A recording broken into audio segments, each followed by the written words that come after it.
கடவுளோடு பேசுகிறவர்கள் பெற்றெடுப்பது இந்த உலகத்தில் மற்றவர்களால் ஜெயிக்கப்பட முடியாத ஒன்றாயிருக்கும். கடவுளோடு பேசுவதனால் பிறக்கிற ஊழியம் இந்த உலகத்தில் அவுட்ஸ்டாண்டிங் ஊழியமா இருக்கும். கடவுளோடு பேசுகிறதுனால் கிடைக்கிற ஒரு ஆசீர்வாதம் இந்த உலகத்தில் ஒரு அவுட்ஸ்டாண்டிங் ஆசீர்வாதமா இருக்கும். இதுதான் மனிதனை பார்த்து ஒன்றை செய்வதற்கும் தேவனோடு பேசுவதனால் ஒன்று பிறப்பதற்கும் இருக்கிற வித்தியாசம். கர்த்தருடைய ஆவியானவர் சொன்னார், நீ வருகிற நாட்களில் ஜஸ்டின் என்னுடைய பிரசன்னத்தில் நேரம் செலவழிக்க உனக்குள்ளிருந்து பிறக்கிற திட்டங்கள் எல்லாம் இந்த உலகத்தில் அவுட்ஸ்டாண்டிங் பிளான்ஸா இருக்கப்படும். நீ என்னோடு நேரம் செலவழிக்கும் போது உனக்குள்ளிருந்து மெத்துசேலாக்கள் பிறப்பார்கள். அவர்கள் இந்த உலகத்தில் எந்த ஒரு மனுஷனும் தொடாத எல்லைகளை மெத்துசேலா தொட்டது போல உனக்குள்ளிருந்து புறப்படுகிற அந்த திட்டங்கள் அவுட்ஸ்டாண்டிங்கா, ஒரு அன்பிரேக்கபிள் ரெக்கார்டா இந்த உலகத்தில்.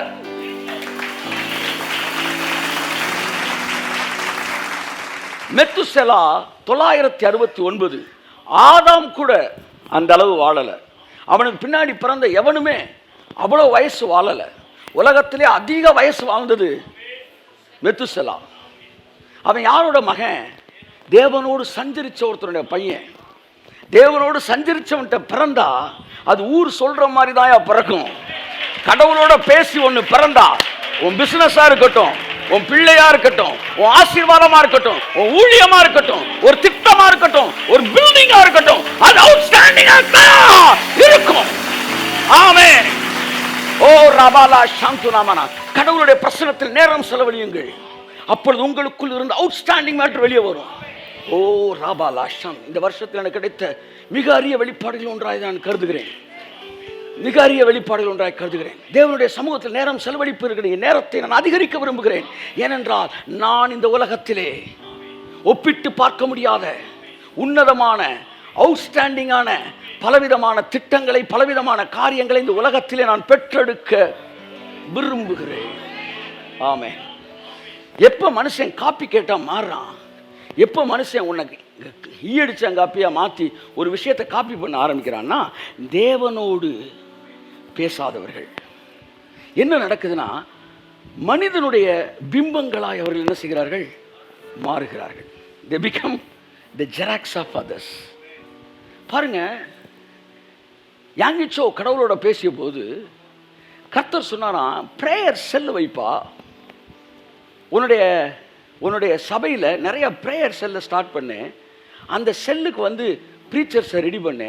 உன் சபையை நான் வர்த்திக்க பண்ண போகிறேன் அப்படின்னாரு. என்ன செஞ்சார்? ப்ரேயர் செல்லை என்ன செஞ்சார்? ஸ்டார்ட் பண்ணார். பார்த்தா ப்ரேயர் செல்லை புதுசாக பக்கத்து வீட்டுக்கு நைட்டு விட வர சபை பெருசாகி உலகத்திலே பெரிய சபையா அவுட்ஸ்டாண்டிங்காக நின்றுச்சு. இந்த அவுட்ஸ்டாண்டிங் ஒரு ஃபார்முலா, ஒரு அவுட்ஸ்டாண்டிங் ரிசல்ட்டை கொடுத்தது காரணம் என்னன்னா, அது தேவனோடு சஞ்சரிக்கும் போது தேவன் அவர்கிட்ட பேசினது. பால் யாங்கிச்சோ ஜோம் பண்ணும்போது சொன்னாராம், ஆண்டவரே நான் பில்லிகிராம் மாதிரி மாறணும் அப்படின்னாராம். கர்த்தர் அப்புறம் சொன்னாராம், கொஞ்ச நாள் கழிச்சு நான் பென்னியின் மாதிரி மாறணும்னாராம். நீ யாரா மாறணும் போது தெளிவாரியா? கர்த்தர் சொன்னாராம், எனக்கு ஏற்கனவே ஒரு பில்லிகிராம் இருக்கிறான், எனக்கு ஏற்கனவே ஒரு பென்னிகன் இருக்கிறான், எனக்கு தேவை இன்னொரு பென்னிகன் இல்லை, எனக்கு தேவை ஒரு பால் யாங்கிச்சோ. கடவுளோடு பேசுகிறவர்கள் அவங்க யூனிக்காக தான் இருப்பாங்க. அவங்க யாரோட காப்பியாக இருக்க மாட்டாங்க. அவங்க பர்சனாலிட்டி, அவங்க ப்ரெசன்டேஷன், அவங்களுடைய என்ன சொல்ல வியூ, அவங்களுடைய dimension, everything will be an unique and outstanding. ஏனென்றால் தேவனோடு சஞ்சரிக்கிற ஏனோக்குகள் உலகத்தில் தொட முடியாத மெத்துசேலாக்களை தான் பெற்றெடுக்கிறார்கள். பின்னாடி இருக்கிறார்கள் கையை தட்டி ஆமென். உனக்குள்ள ஒரு மெத்துசேலா பறக்க போகுது, கையை தட்டே. ஒரு மெத்துசேலா பறக்குது இந்த வருஷம், ஒரு மெத்துசேலா பறக்குது. பரிசுத்த ஆவியானவர் இடைபடுகிறதை நான் பார்க்கிறேன். பரிசுத்த வார்த்தை என்னை மீறி வெளிவருகிறதை பார்க்கிறேன். உனக்குள் இருந்து ஒரு மெத்துசேலா இந்த வருஷம் வெளிவர போகிறது. கையை தட்டி அவருக்கு நன்றி சொல்லுங்க. எனக்குள் இருந்து ஒரு மெத்துசேலா, எனக்குள் இருந்து ஒரு மெத்துசேலா, எனக்குள் இருந்து ஒரு மெத்துசேலா வெளிவருகிறார். இந்த உலகத்தில் எந்த மனுஷனும் தொடாத ஒரு விஷயமாக அந்த டிபார்ட்மெண்ட்ல அதுதான் அவுட்ஸ்டாண்டிங். இந்த உலகத்தில் எவன் இதுவரைக்கும் தொடாத ஒரு எல்லையை தொடக்கூடிய மெத்துசேலா எனக்குள்ள பிறக்க போகிறான். அது எங்கே பிறக்க போகிறான்? நானும் தேவனும் சஞ்சரிக்கிற இடத்தில் இருந்தவன் பிறக்க போகிறான். ஆமென். ஆதாம் ஏவாளை அறிந்தான். அப்பொழுது சேத் என்ன செய்தான்? பிறந்தான். எல்லாம் சொல்லுங்க, அறிந்தான், பிறந்தான். ஸோ அறிவு என்கிற வார்த்தை இங்கே இன்டர்கோர்ஸுக்கு, செக்ஸுவல் ரிலேஷன்ஷிப்புக்கு சமமான ஒரு வார்த்தை அறிந்தான் என்கிற வார்த்தை வருகிறது. ஸோ ஒரு செக்ஸுவல் ரிலேஷன்ஷிப்பில் ஒரு குழந்தை பிறப்பது போல கடவுளை அறிய அறிய நமக்குள்ள இருந்த ஆசீர்வாதங்கள் பிறக்குது. நீங்கள் இந்த கிருபையை சத்தியத்தின்படி அறிந்து கொண்ட நாள் முதல், அறிந்து கொள்வது என்பது intimacy with the word of God, அந்த அந்த அந்த வார்த்தையோடு வைத்திருக்கிற உறவு, அந்த உறவு அந்த வார்த்தையோட வைக்க வைக்க, வார்த்தை என்பது தேவனை குறிக்கிற, அவரோடு வைக்கிற உறவு வைக்க வைக்க உள்ள இருந்து பிறக்குது பிள்ளைகள். அந்த பிள்ளைகள் மெத்து சேலாக்களாய் இருக்கிறார்கள். ஆமென், ஆமென். தேவனோடு நடக்கிறவர்கள் மற்றவர்களின் பிம்பங்களாக இருக்க மாட்டார்கள். ஃபாலோயர்ஸ் வேற, நமக்கு கீழ் நம்மள மாதிரி 100 ஃபாலோயர்ஸ் வரலாம், அது நல்லது. ஆனால் ஃபாலோயர்ஸ் யாருன்னா, அவங்க என்ன சொல்லுவாங்கன்னா, இவருடைய ஃபாலோயர் நான், அதனால அவருடைய அந்த அனாயிட்டிங் என் மேலே இருக்குது அப்படின்னு டிக்ளேர் பண்ணுவாங்க. டிக்ளேர் பண்ணிட்டு ஒரு பிம்பமாக இருந்தால் அது ஃபாலோயர். ஹேகினோட ஃபாலோயர் நான், இல்லை வந்து கேத்ரின் குல்மனோட ஃபாலோயர் நான் யார் சொல்லுவா? பென்னிகன் சொல்லுவார். அப்போ அந்த அனாயிட்டிங் அவங்க மேலே இருக்கும். நான் சொல்கிறது ஃபாலோயராக இருக்கக்கூடாது நான் சொல்லலை. நான் சொல்கிறது வந்து ஒரு திட்டத்தை ஜெராக்ஸ் பண்ணுறதா இருக்கக்கூடாது. ஃபாலோயராக இருக்கும்போது அனாயிட்டிங் வரும், ஆனால் ஜெராக்ஸ் பண்ணும்போது அனாயிட்டிங் இருக்காது. ஃபாலோயராக இருக்கிறது யாருன்னா ஓப்பன் டிக்ளேர் பண்ணுறவங்க ஃபாலோயர். ஜெராக்ஸ் பண்ணுறவங்க டிக்ளேர் பண்ண மாட்டாங்க, மேட்ரை மட்டும் வெளியே எடுப்பாங்க, ஆனால் அங்கே அனாயிட்டிங் இருக்காது. ஃபார் எக்ஸாம்பிள், இஸ்ரவேல் ஜனங்களை பார்த்து கர்த்தர் சொன்னார், இந்த செங்கடலை பார்த்து உன் கையை நீட்டு மோசே, செங்கடல் 2 பிளக்க போகுது. பிளந்த உடனே இதன் மத்தியில் நீ கடந்து போனார்.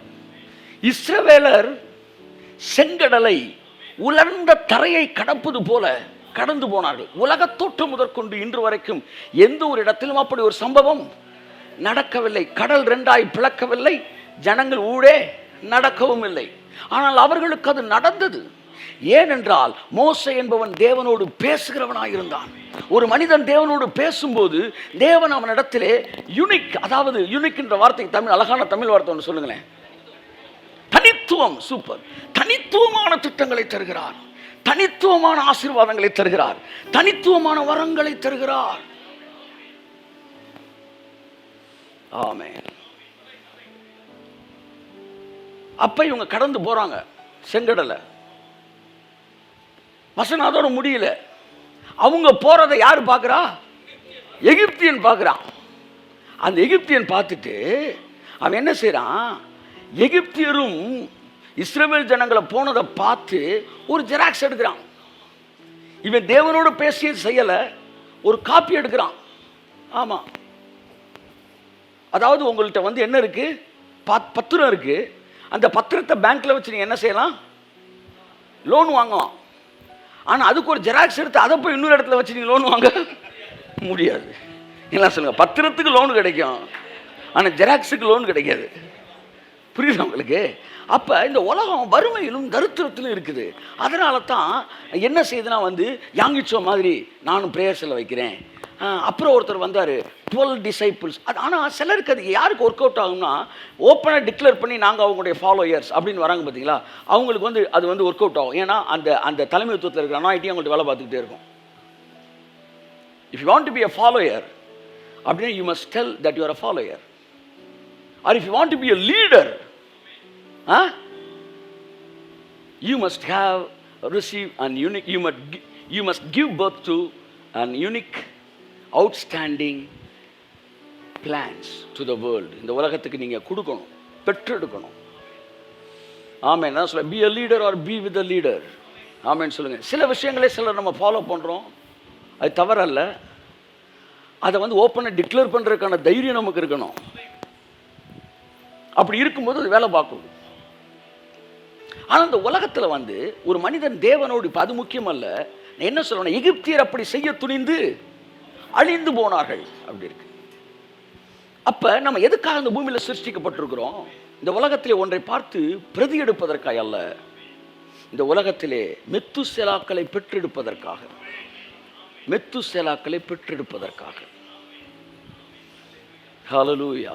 ஓ ரமானா ஷம்தனே மேனே ஹம்தனே மேனே ஹதுரபல ஷகுரபல தியங்கரபல பதுரமனம. ஸோ தேவனோடு சஞ்சரிக்கிறவர்கள் எப்பொழுதும் சிறப்பானதை பெற்றெடுக்கிறார்கள். இந்த வருஷம் உங்கள் வாழ்க்கையிலே நீங்கள் சிறப்பானதை பெற்றெடுக்கப் போகிறீர்கள். தேவனோடு சஞ்சரிக்க சஞ்சரிக்க இந்த உலகம் பார்த்திராத அற்புதங்கள், இந்த உலகம் கேட்டிராத காரியங்கள் உங்களுக்குள்ளிருந்து பெற்றெடுக்க போகிறது. கர்த்தருடைய ஆவியானவர் சொல்கிற வார்த்தையின்படி, இதோ பார், உன்னோடு கூட நான் ஒரு உடன்படிக்கை செய்கிறேன். பூமியில எந்த தேசத்திலும் நடைபெறாத அற்புதங்களை நான் உன்னிடத்தில் நான் செய்வேன். உன்னோடு கூட இருக்கிற ஜனங்கள் கர்த்தருடைய செய்யை காண்பார்கள். உன்னோடு கூட இருந்து நான் செய்கிற காரியம் பயங்கரமாக இருக்கும். தேவனோடு சஞ்சரிக்கிறவர்கள் இந்த உலகத்தில் செய்யப்படாததை செய்கிறார்கள். அது தொழிலாக இருக்கட்டும், அது ஒரு ஒரு ஒரு அறிவு சார்ந்த விஷயமா இருக்கட்டும், ஒரு டிசைனாக இருக்கட்டும், அல்லது ஒரு டாக்காக இருக்கட்டும், அல்லது ஒரு கிஃப்ட் ஆப்ரேஷனாக இருக்கட்டும், it will be an unique thing. Unique. Hallelujah. 2013 நினைக்கிறேன், 13-12 தெரில.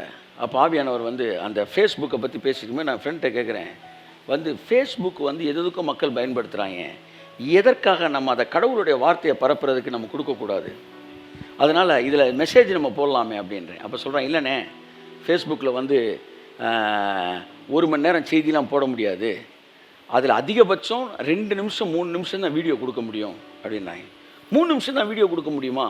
அப்போ ஆவியானவர் சொன்னார், அப்போ 3 நிமிஷத்துக்கு செய்தி கொடு அப்படின்னாரு. அதுக்கு முன்னாடி 3 நிமிஷத்துக்குலாம் செய்தின்னு ஒன்று நான் கேட்டது இல்லை, இதுக்கு முன்னாடி எங்கேயும் நான் பார்த்தது இல்லை.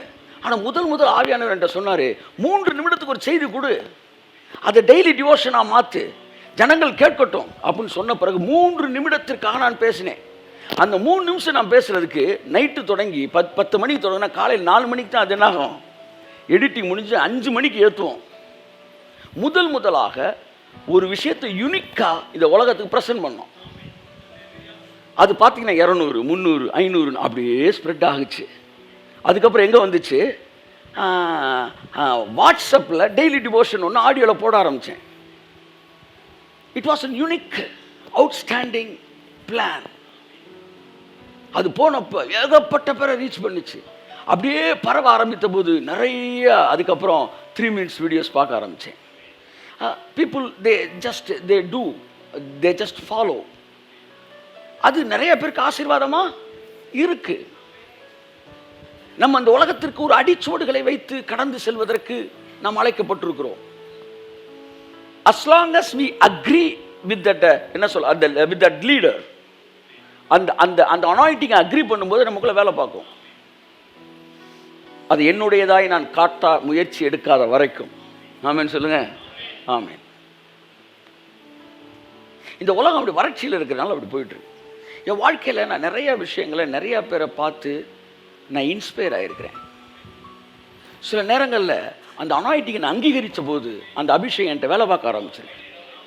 ஆமென். ஹேகினோட புத்தகத்தை திறந்து வைத்து பல மணி நேரம் அழுது ஜெபிச்சிருக்கிறேன். மேகசினை வச்சு, ஆண்டவரே எங்கள் நாட்டில் இப்படிலாம் ப்ரீச் பண்ணுறதுக்கு ஆளே இல்லை, எங்களுக்கு வியாதி வந்தால் அது ஆசீர்வாதம்னு சொல்லிட்டு இருக்கேன். 1989-90 ஜூபிலி ஆசீர்வாதம் சொல்லியிருக்கிறாங்களே.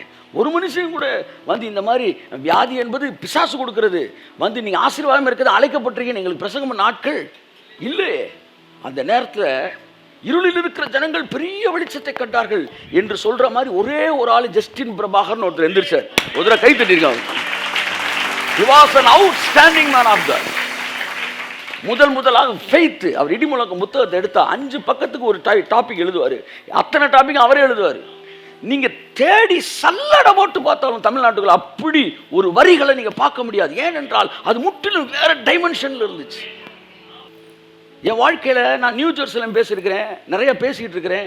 ஆனால் ஒரே ஒரு செய்தி, ஜாஷுவான்னு ஒரு பெரிய மேன் ஆஃப் காட் ஜெசு கூட இருப்பாப்புல, அவரோட ஒரு செய்தியை கேட்டபோது தான் என் லைஃப்பில் ஒரு பெரிய நியூ ஜெருசலேம் பற்றி ஒரு பெரிய spark. I can declare it openly. என்னால் உடனே கமெண்ட்டில் என்னை ரொம்ப ஆசீர்வாதமாக இருந்துச்சுன்னு கமெண்ட் அடிக்காமல் என்னால் இருக்கவே முடியல. ஒரு விஷயம் உங்களை ஆசீர்வாதமாக இருந்தால் முதல் விஷயம் ஒரு கமெண்ட் அடிச்சுடுறீங்கல்ல, ஒரு லைக்கை போடணும். இது எல்லாமே கிராட்டிடியூடோட அவுட்புட் தான். பாருங்க, அந்த நியூ ஜெருசலேம் பற்றி ஒரு பெரிய டைமென்ஷன். அதுக்கப்புறம் நான் பேச ஆரம்பித்து எத்தனை பேருக்கு ஆசீர்வாதம் இருந்துச்சு. இம்மார்டாலிட்டி நான் கோபஸ்ட்டை கேட்டிருக்கிறேன், ரைட், அதான் அதிர்ச்சி. ஆனால் தமிழ்நாட்டில் இம்மார்டாலிட்டி ஜெஸ்ஸு மாதிரி பேசின நாட்கள் இல்லை. அதில் முதல் செய்தி 4 வருஷத்துக்கு முன்னாடி நான் கேட்டப்போ அது டோட்டலாக என் அப்சைட் டவுன் மாற்றிச்சு. இன்றைக்கி நான் இம்மார்டாலிட்டி பேசுகிறேன் கொள்கிறேன், பட் இதுக்கெல்லாம் ஜீனியஸ் நிறைய பேர் தமிழ்நாட்டுக்குள்ளே இருக்கிறாங்க. அதை நீங்கள் மறந்துடவே கூடாது. ஐ அக்ரி வித் தட் அனாயிண்டிங். அவர்களுக்குரிய கனம் கொடுக்கப்பட வேண்டும். ஏனென்றால் நான் இங்கே அதை பெற்றுக்கொண்டேன். அந்த ஸ்பார்க்கை, அந்த லைட்டை நான் அங்கே தான் பெற்றுக்கொண்டேன். உண்மைக்கு நான் சொல்லுவேன், வந்து இவங்கெல்லாம் ட்ரெஷர்ஸ். நான் மலேசியா போயிருந்தப்போ நாங்கள் சொன்ன பாஸ்டர்ஸ் கான்ஃபரன்ஸில் சொன்னது, ஜெசு போன்ற ஆட்கள் எல்லாம் தே ஆர் ட்ரெஷர். நீங்கள் இந்த ஜெனரேஷனில் அவங்களை பாதுகாத்து கொள்ள வேண்டும் என்று.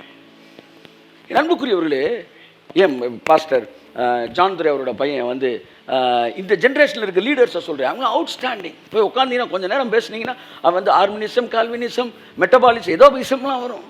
இதே இவ்வளோ மூழ்கி முத்தெடுத்துருக்கிறான்ற மாதிரி there outstanding. I agree with that people, their anointing also. The more you என்ன சொல்ல வந்து admire them, you can see the anointing is coming out from you. அது வந்து ஒர்க் பண்ணுறதை நீங்கள் பார்க்க முடியும். ஸோ என்ன சொல்ல வரேன்னா, ஒரு ஒரு அனாயிட்டிங்கோட ஃபாலோயராக, ஒரு அனாயிட்டிங்கோட ரிசீவராக இருக்கிறது தவறே இல்லை. உங்களுக்குன்னு சில விஷயங்கள் அவுட்ஸ்டாண்டிங்காக இருக்கும், அதில் எந்த சந்தேகமும் கிடையாது. நான் என்ன சொல்ல வரேன், வாழ்க்கை முழுவதும் திட்டங்களை மற்றவர்களையும் வந்து ஜெராக்ஸ் எடுக்கக்கூடியவர்கள் தேவனோடு பேசாதவர்களாக இருக்கிறோம். அப்போ இன்றைக்கி நான் ஜெபிக்கும்போது என்ன சொல்ல வரேன்னா, உங்கள் வாழ்க்கையில் ஒரு ஆசீர்வாதத்தை தேவன் தருவார். அந்த ஒரு ஆசீர்வாதம்ன்றது ஒரு பேச்சுக்கு சொல்கிறேன், எத்தனையோ தரலாம். அந்த ஒன்று எப்படி இருக்கும்னா, மற்றவர்களால் நினைத்து கூட பார்க்க முடியாத ஒரு உன்னதத்தை தொடக்கூடிய ஆசீர்வாதமாக இது இருக்கும். அவரோடு சஞ்சரிக்கிற ஒவ்வொரு மனுஷனுக்கும் அந்த ஆசீர்வாதத்தை தருவதற்கு விரும்புகிறார். கையத்தட்டே, ஆமென். அதைத்தான் நான் சொல்ல வரேன். ஏனோக்குகள், தேவனோடு சஞ்சரிக்கிற ஏனோக்குகள் இந்த உலகத்தில் தொட்டு பார்க்க முடியாத மெத்துசலாக்களை பெற்றெடுக்கிறார்கள். அப்படி நீங்க பெற்றெடுத்தா இந்த உலகம் எவ்வளவு ஆசீர்வாதமா இருக்கும். யாரோ ஒரு ஊழியரை பார்த்து அந்த ஊழியர் போலவே என்னை வந்து இது பண்ணுங்க என்கிற இடத்துல தேவன் நம்மளை வைக்கல. இது வரைக்கும் நடந்து கொண்டு இருக்கிற survival miracles, healings is a survival. இந்த உலகத்தில் வாழ்வதற்காக நடக்கிற அற்புதங்கள் தான் இன்னைக்கு வாழ்ந்துகிட்டு இருக்கிறோம். இன்னைக்கு ஆரோக்கியம், இந்த உலகத்தில் வாழ்றதுக்கு, வியாதி இல்லாத இந்த உலகத்தில் வாழ்றதுக்கு, ஐஸ்வர்யம், இந்த உலகத்தில் சாப்பாட்டுக்கு வழி வேணுன்றதுக்காக, நல்லா வாழணுன்றதுக்காக இந்த எல்லா அற்புதங்களும் சர்வைவலுக்காக நடந்துகிட்டு இருக்க கிஃப்ட் தான் ஆப்ரேட் ஆகிட்டு இருக்கு. ஆனால் அடுத்து ஒரு கிஃப்ட் ஆப்ரேஷன் வரப்போகுது, அடுத்த பேட்ச் வரப்போகுது. அது சர்வைவல் மிராக்கிள், சர்வைவலுக்கான கிஃப்ட்ஸ் கிடையாது. அது லக்ஸூரியஸ் ஒரு லைஃப் ஸ்டைலுக்கான கிஃப்ட் அது. ஆமே ஆமே. கர்த்தருடைய ஆவியானவர் பேசினாரு, உங்க அப்பா தாத்தாலாம் அந்த உலகத்தில் வந்து சாப்பிட்றதுக்காக வேலை செய்தார்கள், அப்படிதானே? இன்னைக்கு வந்து உங்க அப்பா தாத்தான்னு பார்த்தீங்கன்னா அவங்க வந்து சர்வைவலுக்கு வேலை பார்த்தாங்க. ஆனால் உங்க பிள்ளைகள் லக்ஸூரியஸ்க்கு வேலை பார்த்துக்கிட்டு இருக்கிறாங்க, காருக்கும் பங்களாவுக்கும் வேலை பார்த்துக்கிட்டு இருக்கிறாங்க. அடுத்த ஸ்டாண்டர்டுக்கு வந்துருச்சு. அப்படித்தான் கிஃப்ட் ஆப்ரேஷன்லையும் இது வரைக்கும் இப்போ நடந்துகிட்டு இருக்கிறதெல்லாம் சுகமாக வாழணும், செத்துறக்கூடாது, வந்து ஒரு ஏதோ ஐஸ்வர்யமாக இருக்கணும், ஆசீர்வாதமாக இருக்கணும் என்பதற்காக தான் வரங்கள் போய் கொண்டு இருக்கிறது. நீ வருகிற நாட்கள் அப்படி அல்ல, அது முற்றிலும் வேறுபாடானதாக இருக்கும். உங்கள் மனதிலும் கற்பனை நினைத்து பார்க்காத பலவிதமான வரங்கள் வெளிப்பட போகிறது, நீங்கள் பார்க்க போகிறீர்கள். தேவன் வித்தியாசமான வரங்களை, வித்தியாசமான வந்து அற்புதங்களை செய்ய போகிறார். அதையெல்லாம் பெற்றெடுப்பதற்கு இன்றைக்கு ஏனோக்குகள் தேவை. யார் இந்த ஏனோக்குகள்? தேவனோடு முழங்காலிலே, தேவனோடு அவருடைய சமூகத்திலே அமர்ந்து பேசுகிறவர்கள் தான் ஏனோக்குகள். அவர்களுக்குள் இருந்துதான் புதிய மெத்துசலாக்கள் பிறக்க போகிறார்கள். தேவனோட பேசாதவருடைய விளைவு தான் ஏதோ ஒன்றை பார்த்துட்டு அதே எனக்கு வேணும், டிஜிஎஸ் மாதிரி நான் வேலை பார்க்கணும் அப்படின்னா நீ 1970க்கு போயிடணும். ரெய்னார்ட் போங்கே சொல்லுவாரு, மோசே யோர்தானிலே முடித்தான், யோசுவா யோர்தானிலே ஆரம்பித்தான். புரிஞ்சவங்க மட்டும் கைத்தட்டு. ஆமென், ஹல்லேலூயா. அப்படின்னா மோசே எங்கே முடித்தானோ யோசுவா அங்கே ஆரம்பித்தான். அதுதான் காட்ஸ் ஜர்னி. தேவன் அப்படித்தான் இந்த அடுத்த ஜெனரேஷனுக்கு உங்களுக்குள்ள இருந்து புதிய விஷயங்களை இந்த உலகத்தை கொண்டு செல்ல விரும்புகிறார். நீங்க என்ன செஞ்சுக்கிட்டு இருக்கிறாங்க? இந்த குரூப் மோசே எங்க ஆரம்பிச்சான்? எகிப்துல. யோசுவாக்கள் என்ன செய்யறாங்க? திரும்ப எகிப்துக்கு போறேன்றான். நாங்களும் அங்கிருந்து வரோம். ஏசு அழைக்கி இன்னும் 74க்கு போயிட்ட. அவர் அதெல்லாம் முடிச்சுட்டாரு. முடிச்சு டார்ச் அவன் கையில கொடுத்தா வாங்கின இடத்துல இருந்து ஓடுறானா, நீ திரும்ப ரிவர்ஸ்ல ஓடிட்டு இருக்க. நான் சொல்கிறேன், முந்தின ஜெனரேஷன் பார்த்த ஒரு காப்பி கேட்டால் நம்ம இருக்க வேண்டாம். தேவனோடு பேசுங்க, தேவனோட சஞ்சரிங்க. எட்டி பார்த்து எழுதுறதெல்லாம் வேண்டாம். வேறு லெவலுக்கு நீங்கள் வரணும். God wants you to come out. எதுக்கு சொல்ல வரேன்னா, அது தப்பு இல்லை. உனக்குள்ள இருக்கிற ஒரு தனித்துவம் மறைஞ்சிடக்கூடாது. அதனால படப்போகிற லட்சக்கணக்கான பேர் இருக்கிறாங்க. அவங்கள நீ ஏமாத்திடக்கூடாது. அவங்களுக்கு நீ தேவை. உனக்குள்ள இருக்கிற தனித்துவத்துக்காக ஏங்கி கொண்டிருக்கிற லட்சக்கணக்கான பேர் இருக்கிறார்கள்.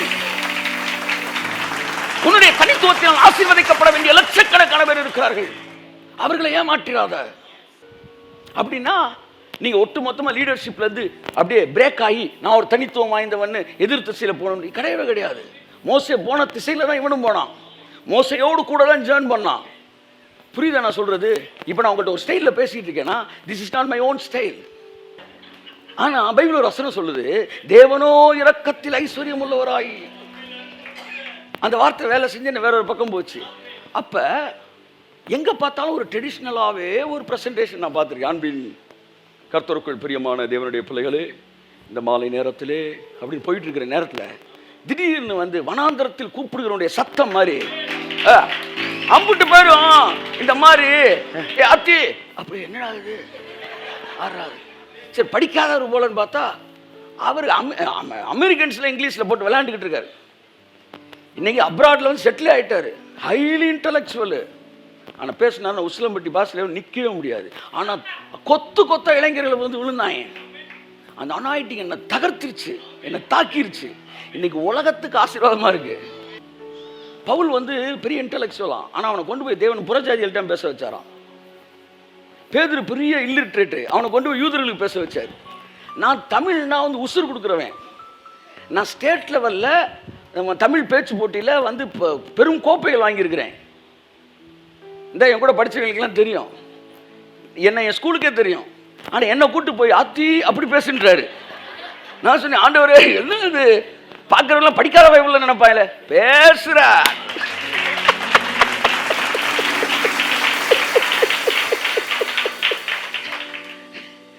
எனக்கு அது இதோ மாதிரி இருந்துச்சு.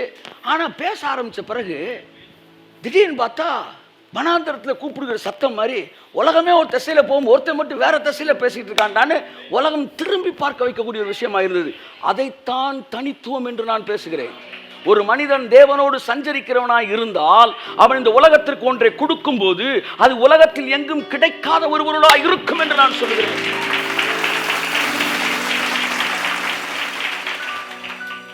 கிடைக்காத பொருளாக இருக்கும் என்று நான் சொல்கிறேன்.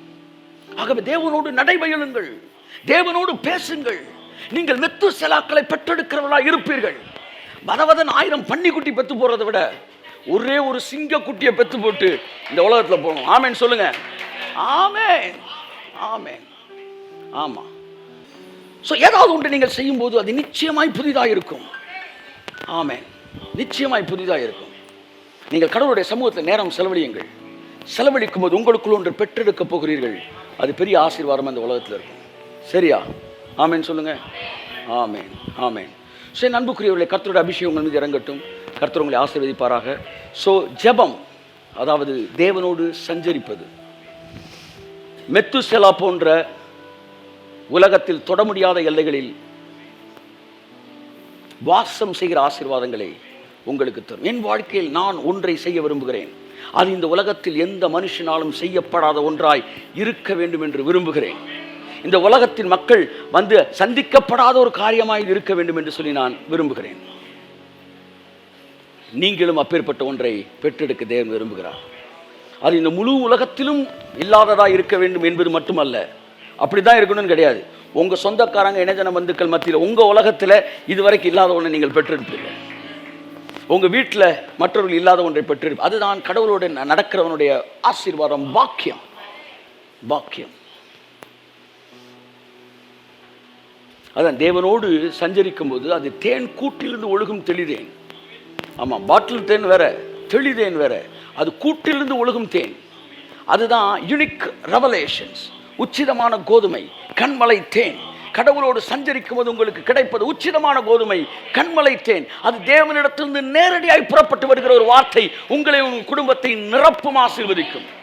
ஆகவே கடவுளுடைய சமூகத்துக்கு நேரம் செலவழியுங்கள், அவரோடு நாள் கணக்கில் பேசுங்கள், உறவாடுங்கள், நடைபயிலுங்கள்.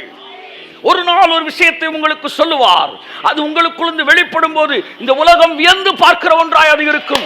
கையை தட்டி கர்த்தருக்கு நன்றி சொல்லுவோம்.